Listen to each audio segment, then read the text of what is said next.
হযরত ওমরের শাসনের নমুনা। একদিন হযরত ওমর রাদিয়াল্লাহু তাআলা অসুস্থ হয়ে পড়লেন। চিকিৎসার জন্য মধু ব্যবহার করতে বলা হলো। বাইতুল মালে প্রচুর মধু ছিল। তিনি মিম্বরে আরোহণ করে বললেন, তোমরা অনুমতি দিলে মধু ব্যবহার করতে পারি, নইলে এটা আমার জন্য হারাম। ততক্ষণ উপস্থিত সবাই অনুমতি দিয়ে দিল। মুসলমানরা হযরত ওমরের এই কঠোরতা দেখি তার কন্যা উম্মুল মুমিনিন হযরত হাফসা রাদিয়াল্লাহু তাআলা এর নিকট গিয়ে বললেন, ওমর রাদিয়াল্লাহু তাআলা নিজের ব্যাপারে কিছু তার সীমা ছড়িয়ে দিয়েছেন। বর্তমান সময়ে আল্লাহ রাব্বুল আলামিন সচ্ছলতা দান করেছেন।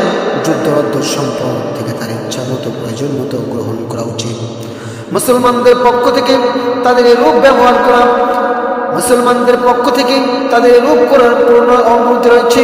হযরত হাফসা যখন হযরত ওমর রাদিয়াল্লাহু তাআলা কে একথা বললেন, তখন তিনি জবাব দিলেন, হাফসা, তুমি তোমার জাতির পক্ষ প্রতিত্ব করেছ।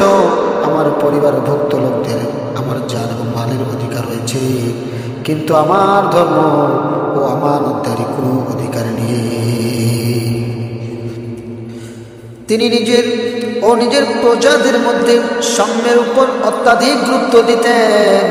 যখন বিখ্যাত আমর রামাদার দুর্ভিক্ষ দেখা দেয়, তখন হযরত ওমর রাদিয়াল্লাহু তাআলা শপথ করেন যে যতদিন স্বাভাবিক অবস্থায় ফিরে না আসবে ততদিন তিনি ঘি ও গোশতে স্পর্শ করবেন না।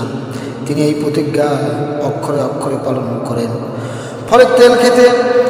ফলে তিনি তেল খেতে খেতে তার শরীরের চামড়া শুকিয়ে কালো হয়ে যায়। এর কিছুদিন পর বাজারে দুধ ও ঘি বিক্রি হতে দেখা গেল। এক ব্যক্তি এসে তাকে বলল, এখন আল্লাহ আপনার প্রতিজ্ঞা পূর্ণ করে দিয়েছে। বাজারে ঘি দুধ বিক্রির জন্য এসেছে, আমি তা কিনে নিয়ে এসেছি। কিন্তু যখন তিনি তার দাম জানতে পারলেন, তখন বললেন, খুব চড়া দামে কিনেছ, দুটোই সাদকা করে দাও। আমি অপব্যয় করি, খাওয়া পছন্দ করি না। অতঃপর মাথা নিচু করে কিছুক্ষণ চিন্তা করলেন, অতঃপর বললেন, জনগণের যে দুরবস্থা হয় তা যদি আমার না হয়, তাহলে তাদের সমস্যার গুরুত্ব আমি কি করে বুঝবো? আমার ভাইরা, একবার তিনি এক ব্যক্তির সাথে একটি ঘোড়ার দরদাম করতেছিলেন এবং দরদাম করেন।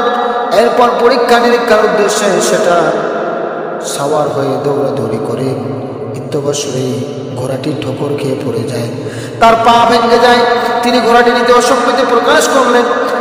শেষ পর্যন্ত উভয় মোকদ্দমা নিয়ে বিচারপতি সুরাইয়ের কাছে আদালতে গিয়ে হাজির হলেন। সুরাই উভয় পক্ষের বিবৃতি শ্রবণের পর বললেন, আমিরুল মুমিনিন, আপনি যে জিনিস কিনেছেন তা নিয়ে নিন, নচেত ওটা যে অবস্থায় নিয়েছিলেন সে অবস্থায় ফেরত দিন। ওমর বিইখতিয়ার বলে উঠলেন, একেই বলে ন্যায় বিচার। অতঃপর তিনি সবাইকে তার ন্যায় বিচারে সন্তুষ্ট হয়ে কুফার বিচারপতি নিযুক্ত করে দিলেন। সুবহানাল্লাহ। এই জন্য আমার ভাইরা, ক্ষমতা এবং আইন দুটোই ইসলামের পক্ষে হতে হবে, আর ক্ষমতা এবং শাসন করতে হবে হযরত ওমর রাদিয়াল্লাহু তাআলার মতো করে।